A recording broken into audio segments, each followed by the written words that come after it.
ఇక్కడ చూస్తున్నది పల్లి చెట్టు. ఇప్పుడు దీనికి పూత కాలం వచ్చేసింది.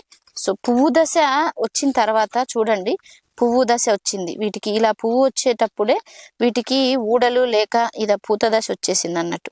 ఈ పూతతో పాటు ఇప్పుడు ఏమైతుందంటే ఇక్కడ పువ్వు వస్తా ఉంటే దీనికి ఊడలు అన్నది కిందికి దిగుతా ఉంటాయి. ఊడ అంటారు, ఊడలు లేదా ఇవన్నీ చూడండి.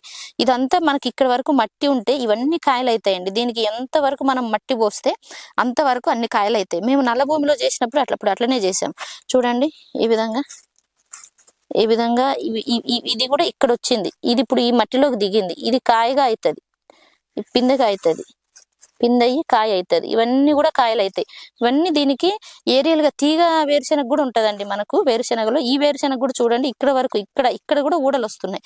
ఇవంతా కూడా లోపట ఇదిగోండి. ఇప్పుడు మనకు దీనికి చూడండి కాయలన్నీ ఎలా ఫామ్ అవుతున్నాయి. ఇది కూడా ఇక్కడ వచ్చినటువంటి ఊడకు కాయ వచ్చింది. ఇక్కడ వచ్చినటువంటి ఇది ఇక్కడ వచ్చినటువంటి ఊడ ఇది. సో ఇది కాయ అవుతుంది.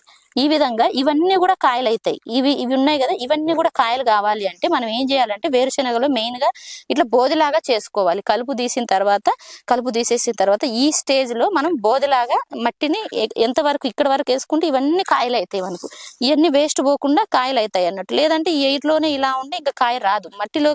మట్టి దానికి టచ్ అయితేనే కాయ అవుతుంది అన్నట్టు. చూడండి ఏ విధంగా కాయలు అవుతున్నాయో. ఇప్పుడు కాయ అయితా ఉంది. దీనికి ఎన్ని కాయలు, ఎంత ఊడాలు లోపలికి దిగితే అన్ని కాయలు అవుతాయి వేరుశెనగకు.